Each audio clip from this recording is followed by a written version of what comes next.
Yo, what it do? It's your boy IamTeeLee, and we're back with another episode of B-Ball Explained. As you can see by the title, every loved versus hated NBA archetypes. Let's go on and get into it right now. But before we start, make sure y'all like, subscribe, turn on the post notification bell. You already know we're on that road to 100K subscribers. Let's go and get to it, dummy. Undersized underdog. Let me call y'all dummy. Just a little joke. I love y'all. I love y'all. Undersized underdog, big head ass, long face ass, strong smile ass, strong cheekbone having ass, strong ear ass, flat back, flat ear ass, flat fit. No. Players show up on the almond head ass, pecan head ass, pistachio nose ass. Looking like they missed the growth spurt memo, and yet they end up making the biggest noise. They're too short by NBA standards, often ignored in the draft, and constantly told they can't make it. But they don't listen. They grind. They scrap for it. Cat. Nate Robinson was a cold, short-ass person. Like, not the AI. Every opportunity and fight like their spot could vanish tomorrow.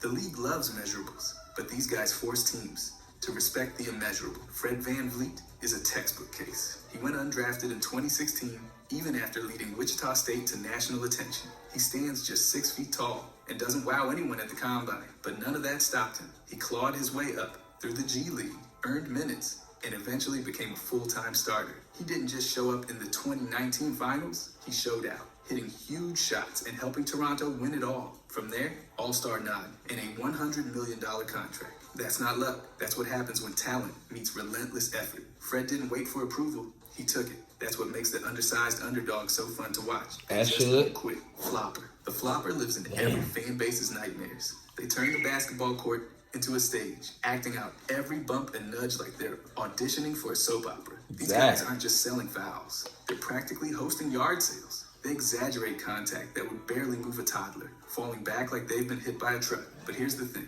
it works. It drives fans nuts, but it changes games. Refs buy into the drum, and suddenly, the flopper's walking to the line while everyone else is staring in disbelief. These players are sneaky. They bait defenders, lure them in, then snap their heads back like they just took a punt. Offensive foul, crowd erupts. The other team I didn't even catch that.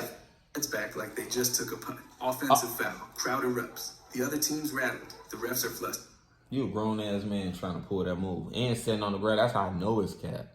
You sitting just setting up just like it choked.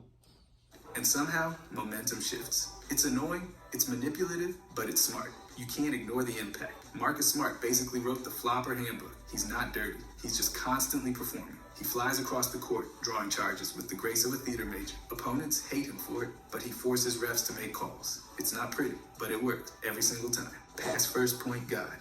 These are the maestros of the hardwood, the ones who treat a basketball like a conductor's baton. They're not out there hunting for shots or trying to drop 40 every night. They're running the show, always thinking 2 steps ahead, making sure the right guy gets the ball at the right time. Everything flows through them. Their court vision is ridiculous, threading passes through defenders like they've got X-ray vision. You'll barely notice them scoring, but you'll definitely notice how everyone around them suddenly looks way better. These players turn decent offenses into well-oiled machines. Chris Paul is the blueprint here. He's climbed into the top 5 in all-time assists, and it's not by accident. He reads defenses like he's flipping through a picture book. He controls pace, gets guys easy looks, and never seems rattled. His whole style screams precision. And it's not just the stats. Teams win more when he's running point. They move better, score smarter, and just look more confident. Damn, I know he's shitty as hell. But God, it's earned. He doesn't dominate with flash, he dominates with control. That's what makes this archetype so respected. They're not chasing numbers, they're chasing greatness. Imagine being able to build anything just by thinking about it. Lead Base 44, a complete Check that dude out on Instagram. It's called, his name Filet. He do basketball stuff, like voiceovers and stuff. Filay. Yeah, think like 3 Y's. He funny as hell. This is through team success. By the way, if you guys want to subscribe, I'm going to be posting every day. Thanks. Anyways, Lazy Star. The Lazy Star's got the tools, the talent, and the highlight reels. But something's always missing. They'll give you 20 points while looking half asleep. They'll jump out of the gym one play, then disappear for the next 10. Coaches pull their hair out, fans beg for effort, but the Lazy Star just jogs along like nothing's wrong. They've got the gifts to be elite, but the fire, that comes and goes like bad Wi-Fi. You watch them and... Cause that bad business behind scenes and stuff properly. That's probably what it be stuff behind scenes that they be like that sometimes. it'd be way deeper than that. You already know we did a lot of and my list, why did? But we did a lot of b-ball. Excuse me. We did a lot of b-ball explain with a lot of stuff behind the scenes be going on. You know what I'm saying? So if they just tried, but that's the thing, they don't, or not enough. The lazy star skips. But you do all this trying just for them to, you know, through games like use you like a tool, and still like a robot. They produce. That's what makes it worse. They'll drop 25 without breaking a sweat, while the gym rat on the bench is out there foaming at the mouth for 5 minutes of run. Andrew Wiggins, before Golden State, was this guy. Unreal hops, smooth jumper, zero urgency. One night, he looked unstoppable. The next, he was a ghost. Fans kept waiting for the switch to flip. It didn't, until much later. Until then, he was the face of wasted potential, wrapped in highlight dunks. Loyal franchise guy. These are the players who plant their flag and stay put, no matter what. They don't chase super teams or bounce around trying to stack trophies. They grind it out with one squad through the ugly rebuilds, the early playoff exits. Yeah, Dirk Lewinsky, he never switched. Year after year, this archetype becomes the face of the franchise, the one constant fans can rely on. They grow up with the city, ride every high and low, and turn loyalty into legacy. Kobe Bryant is the perfect example. Yep, that too. 20 seasons with the Los Angeles Lakers, never which is switched. the most ever by a guard. He stayed when it would have been easier to leave. He dealt with team drama, coaching changes, and even trade rumors. No, for real. That's why he one of the best. I ain't gonna lie. Michael Jordan did switch, y'all. He did. He went to the Wizards. Kobe stayed through it all. On me, he ain't never leave, go play some baseball, then come back, and that's why I put Kobe in my. It's Kobe for me, you know what I'm saying? And I always told you it's Kobe, Kyrie, Irving, and it's Kobe. No, I ain't gonna lie, I ain't gonna take it away from MJ like that. It's Kobe for me personally. I don't get into all that trying to kiss ass, but it's Kobe, Michael Jordan, Kyrie Irving. No, Kobe, Michael Jordan, Allen Iverson, Kyrie Irving. For my fifth, my top five. That top five. No, just man, that top five. No, it's probably gonna be I ain't gonna lie, probably gonna be LeBron. Let me see. Hold on. It's probably gonna be that LeBron. Yeah.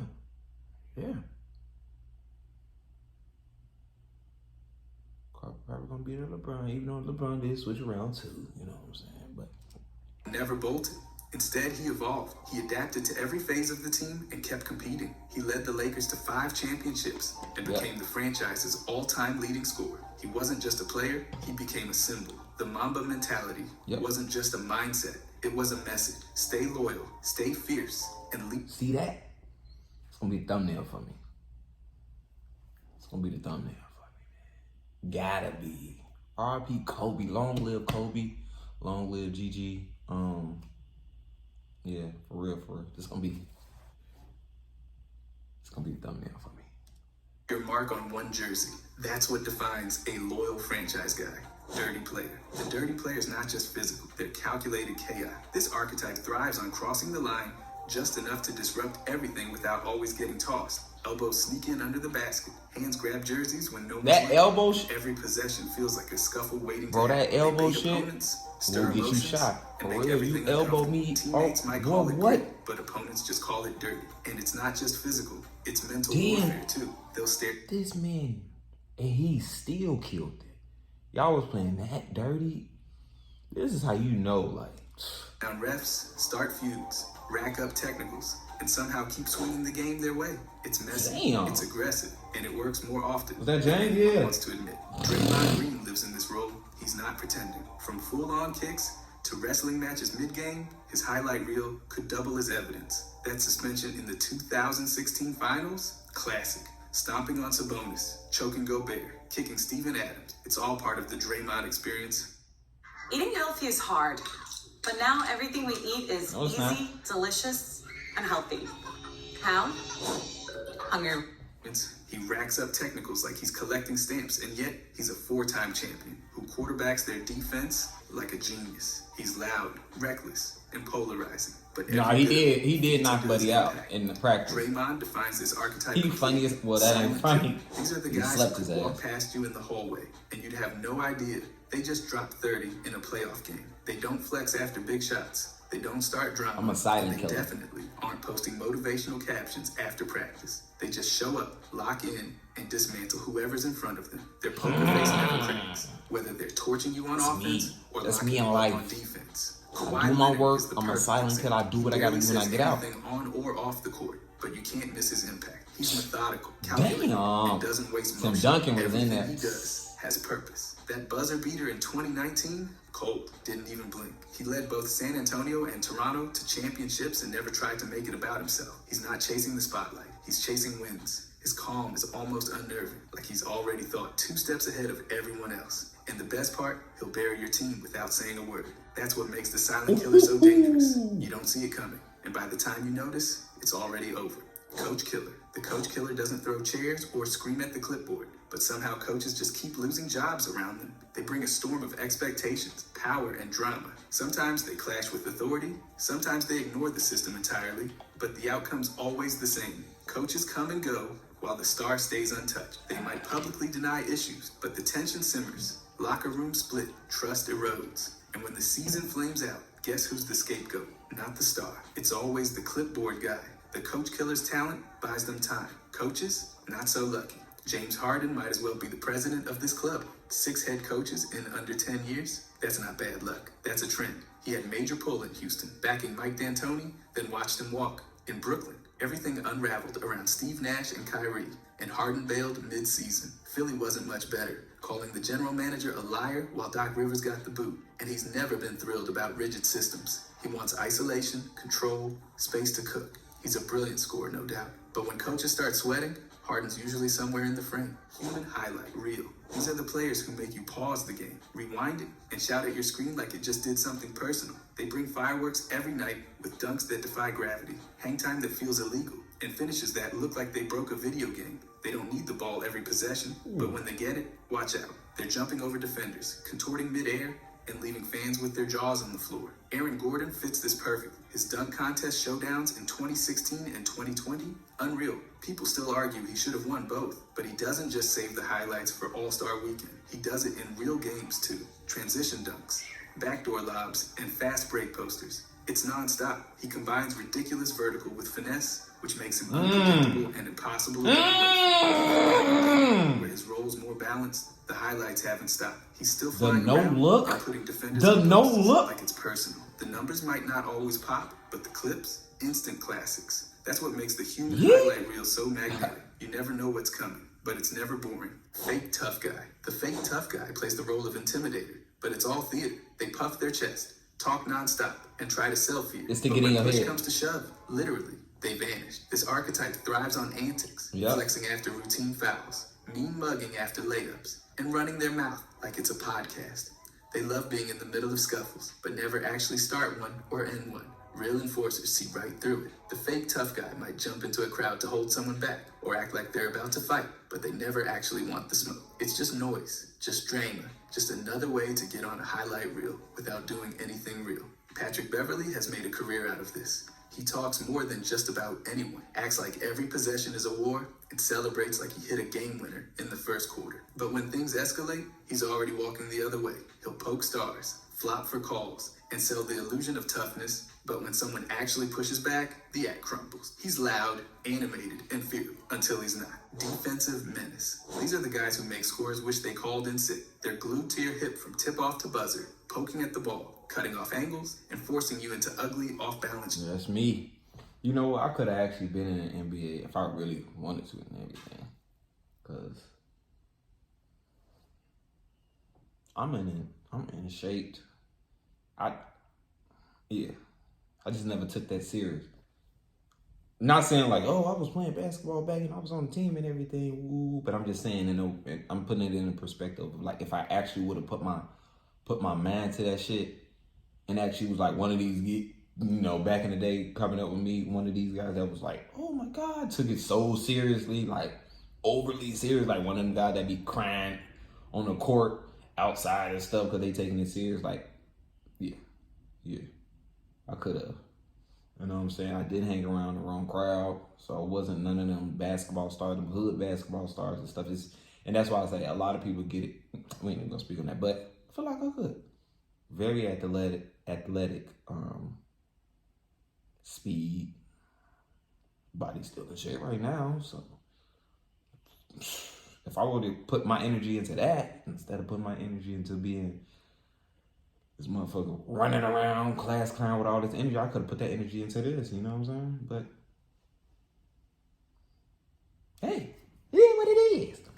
They don't care about dropping 30. They care about making sure you don't. They'll guard anyone. Anyone. Ain't no regret. Never take a play off. It's not about glory. It's about grit. Drew Holiday is the prototype. He's the defender players hate going up against. Strong. Oh God, locking you in. Than your average possession. And that too. Hound, smaller guard. My defense, locking in and stuff. You not getting me with that. I'm on your ass, boy. I am on you. I'm locked in to the point they're gonna be like, what the? You know how they get mad when you overly defensive and you on their head, then they want to play. Let me hit me, man. I want to get off my dick, man. Let me give me some. Yeah, I'm on your ass, boy. I'm on your ass. That ball, man. No Diddy. But yeah, that's my ball. No DDG. That's my ball. Or body up wings without blinking. His footwork is surgical, and his timing on steals is so precise, it's like he's got your playbook. He's made a habit of clamping stars. Steph, Dame, whoever's hot. And he does it without drama, just quiet destruction. During the Bucks' 2021 title run,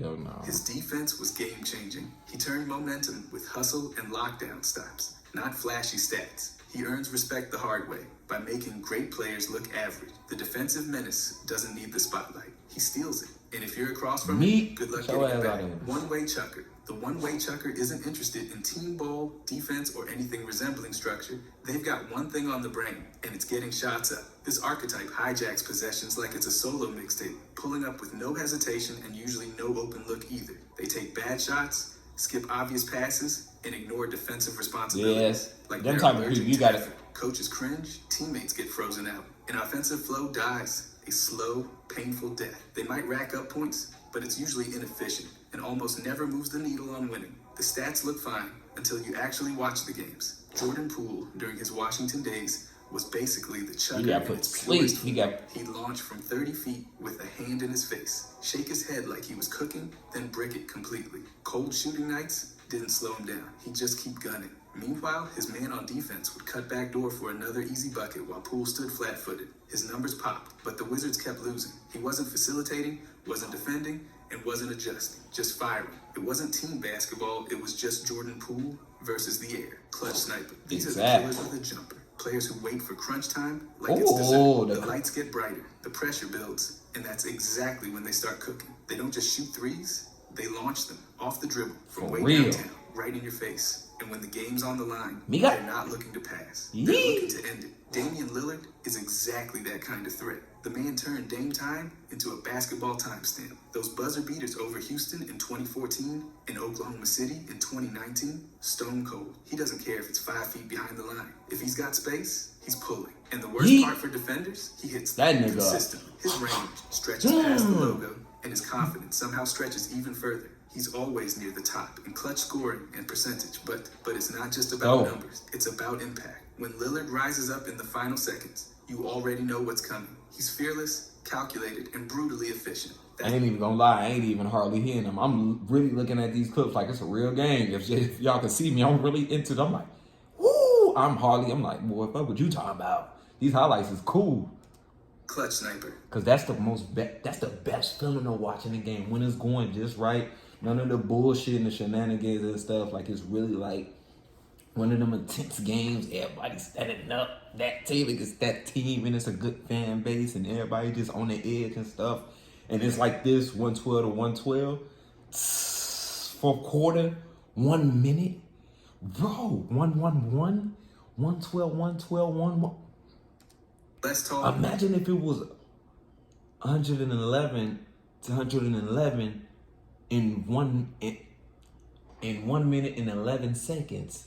What the hell? That's crazy. That's a lot of ones. Starts bleeding. That's when they start firing. Game over. Always injured. The always injured archetype is one of the most frustrating in the league. These players are D-Rose, highlights when they're on the court, but they're barely on it. Every season starts with hope, and every season turns into a medical update. They flash greatness, dominate for short stretches, then vanish into another rehab stint. It's a cycle of hype, injuries, disappointment, and waiting.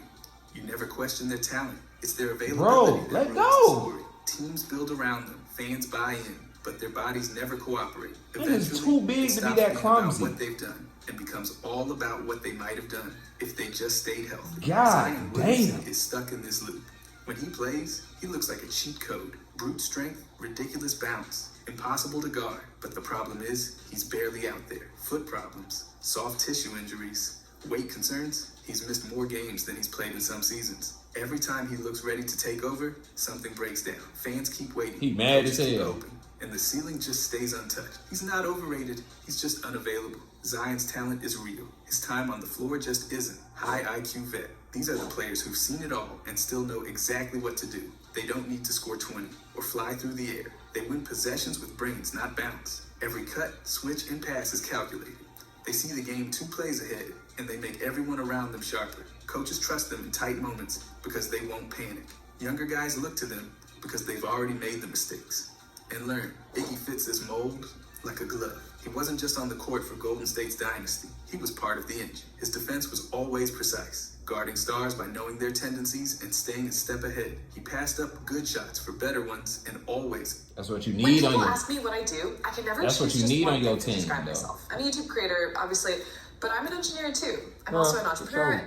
Ways kept the ball moving. His finals MVP in 2015 wasn't about stats. It was about smarts. He changed games with timing, leadership, and trust. Even in his late 30s, teams wanted him for what he brought off the stat sheet. He wasn't out there to chase numbers. He was out there to win. That's what defines the high IQ vet. They play chess while everyone else plays checkers. Empty stats guy. The empty stats guy can light up the box score, but it rarely leads to wins. They're the players who post gaudy numbers on teams going nowhere. On paper, they look like stars. 20 points here, 15 rebounds there, but when it's time to win games, they fade into the background. Their stats come into low-pressure minutes, on rosters with no real expectations. They dominate touches, inflate their role, and rack up numbers that don't shift the outcome. There's no leadership, no defense, and no impact when it matters. It's production with no purpose, and everyone sees through it when the team keeps missing the playoff. Kevin Love in Minnesota was this to a T. He'd drop over 20 points and snag 15 rebounds regularly, but the Timberwolves never sniffed the postseason. He was a defensive weak spot and didn't make others better. His big nights didn't equal wins, and the team stayed stuck in the lottery. Once he left and joined a real contender, his role shrunk, and he finally found team success. In Minnesota, though, he was the classic empty stats guy. Talented, yes, but leading nowhere fast, while the numbers kept piling up. Humble superstar. These are the guys putting up Hall of Fame numbers while acting like they're just happy to be part of the group chat. They lead teams, dominate games, and stack trophies, but they do it without the noise. No chest pounding, no sound bites, no drama, just quiet, relentless excellence. They lift everyone around them while dodging every spotlight thrown their way. Tim Duncan is the gold standard That's here. good. 5 championships, 2 MVPs, 15 All-Star selections. And you'd never catch him bragging once. He didn't talk trash, didn't chase headlines, and never needed to remind anyone how great he was. He just showed up and worked. He took pay cuts so the Spurs could stay competitive. He deferred credit to teammates, and he never let ego get in the way of winning. You'd watch him dominate. And that's the type of mindset you should have around you. I got that mindset. You know, it's just like, I do what I do, but at the end of the day, I'm not that without the people around me, though. You know, I could brag, oh, you, but I wouldn't be that if it wasn't for the people around me, though. I think a lot of people get carried away and lose sight of that.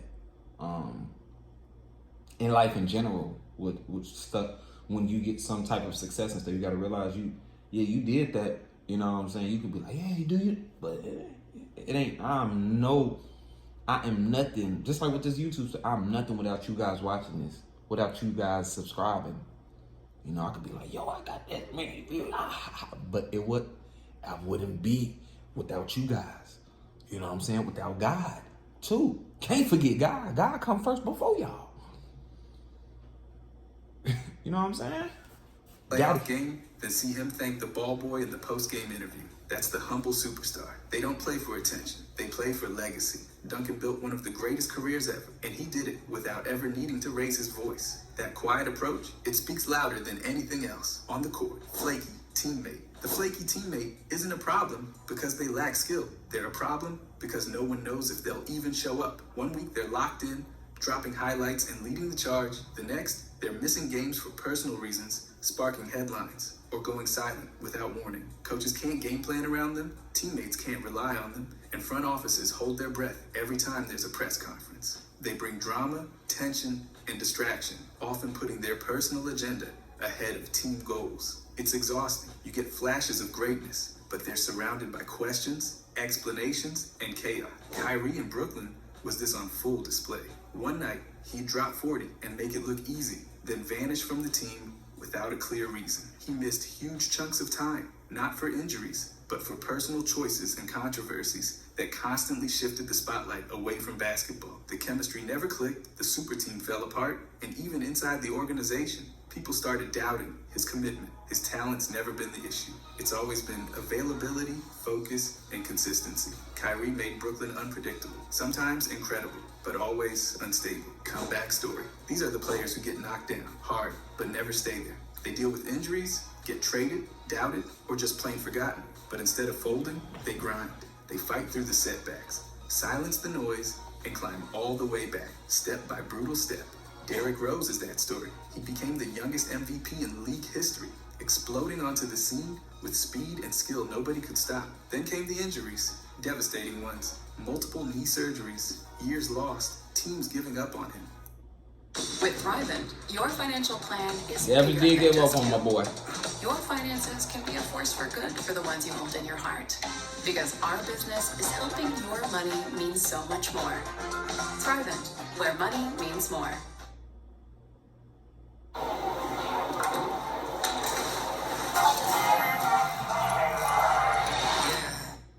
At one point, he almost walked away from the game completely, but he didn't.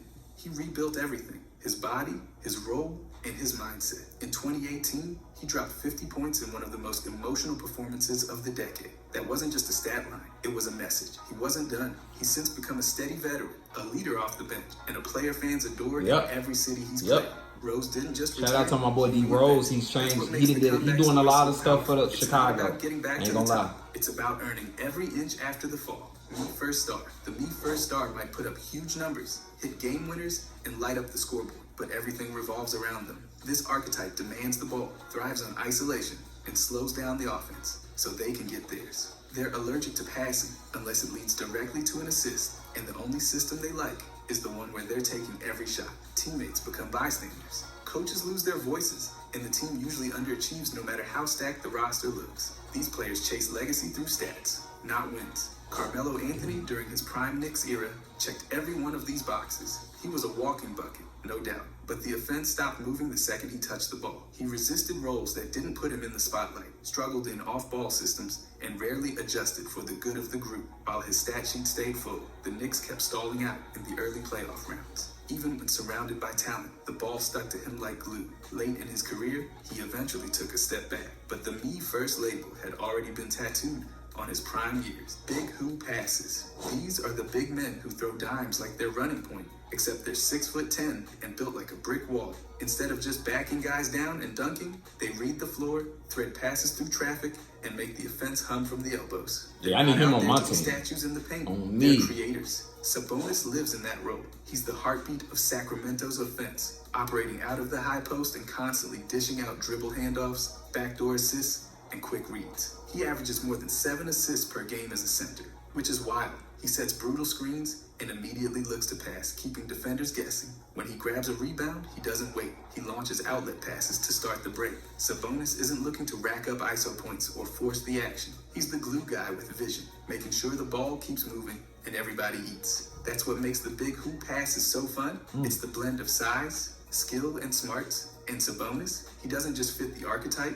he's redefining it in real time. Contract year hooper. The contract year hooper suddenly turns into a world beater right before payday. For most of their career, they're fine. Sometimes decent, sometimes forgettable. But once that deal's on the horizon, they flip a switch. Suddenly they're hustling on defense, knocking down shots, and doing all the little things they ignored before. Coaches love the effort, fans buy into the breakout, and front offices start prepping the checkbook. Then the ink dries, and it all vanishes. The intensity fades, the numbers dip, and the same player who looked like a budding star suddenly blends back into the background. Otto Porter mastered this act in the 2016-17 season. He shot the lights out, defended with purpose, and looked like a core piece for Washington's future. The Wizards handed him over $100 million and almost instantly regretted it. Post-contract, he battled injuries and rarely resembled the He guy did that who shit on earned purpose. max. He said, "I'm enjoying The this effort money." dropped, the impact disappeared, and the production He said, never "I'm matched the enjoy price this tag. money." Teams learned the hard way that not all breakouts are built to last. Mm-hmm. Porter became the warning label every general manager reads before free agency. Fan favorite bench guy. These are the players who check in and instantly make the crowd lose it. They're not putting up all-star numbers, but fans don't care. They love them for the effort, the energy, and the way they play like every possession might be their last. These guys sprint after loose balls, throw their bodies around on defense, and hype up teammates like it's their full-time job. Alex Caruso fits this perfectly. Damn. He came up from the G League and turned into a must-watch piece of every rotation he's been in. His hustle is non-stop, diving on the floor, making steals, and doing the dirty work that never shows up on the scoreboard. And then he'll throw down a dunk that makes the whole arena explode. He earned the nickname Bald Mamba for a reason. Fans didn't just like him, they adored him. It wasn't about the minutes or the stats. It was about how hard he played and how much he cared. Caruso didn't need the spotlight. He just earned it with grit and heart. That's the fan favorite bench guy. Unselfish, all in, and impossible not to root for. Ring chaser. The ring chaser is that veteran who's done everything except win it all and decides to fix that by joining a ready-made contender. They're not chasing stats anymore. Why they They're playing with chasing KD joy. like that? These players take less money, accept bench roles, and slide into locker rooms full of stars just to grab that one missing piece of their career. They're often past their athletic prime, but they bring experience, toughness, and just enough left in the tank to matter when it counts. Publicly, they'll say it's about the team, the culture, the brotherhood, but really, it's about the banner. Gary Payton turned this into a tech. Being a football player with plaque psoriasis is challenging. The football locker room is always a place where people are going to see. Textbook case. After years dominating in Seattle, being an elite defender and all-star, he still had no ring. By the time he hit Miami, he was 37. Clearly not the same guy, but he didn't need to be. He came off the bench, took limited minutes, and watched Wade lead the charge.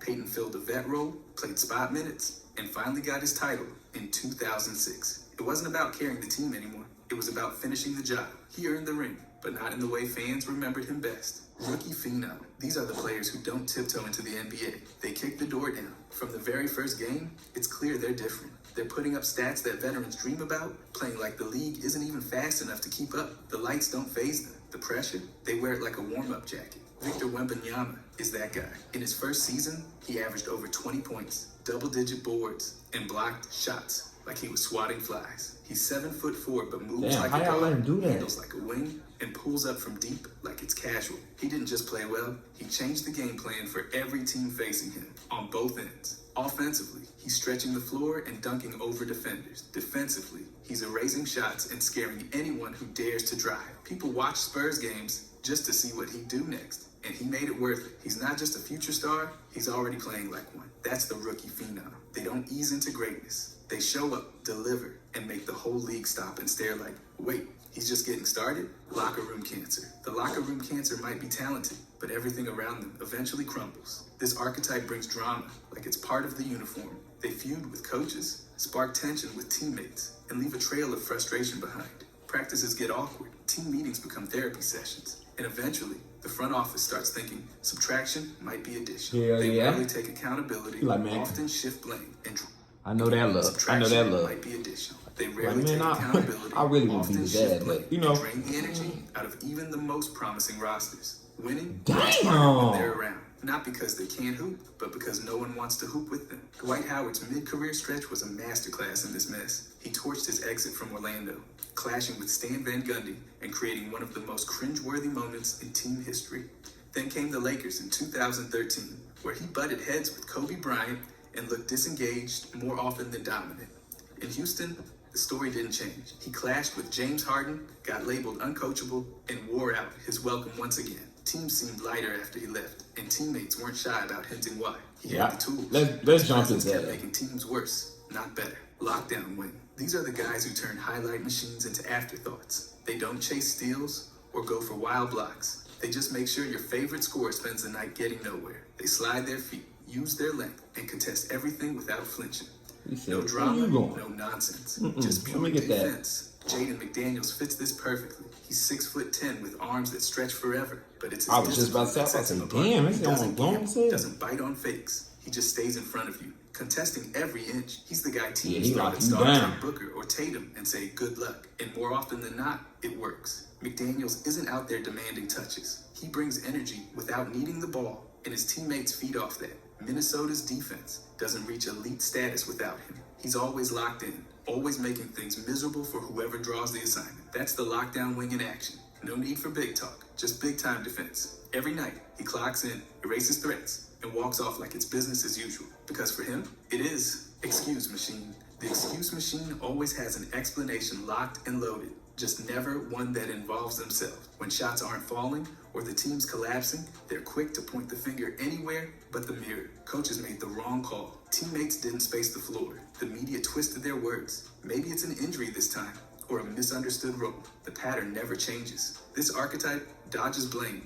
With the agility they don't show on defense. And every poor stat line comes with a detailed excuse package. Accountability, that's for someone else. Ben Simmons has turned this into performance art. After his infamous meltdown in the 2021 playoffs, he refused to shoot in key moments, then subtly threw teammates and coaches under the bus. Since then, it's been a parade of reasons. Mental health updates, lingering back pain, confusion about his role, but the communication has been inconsistent and his commitments constantly in question. He skipped games, clashed with the Sixers, and forced a trade without owning his struggle. Every interview feels like a dodge. Every setback comes with spin.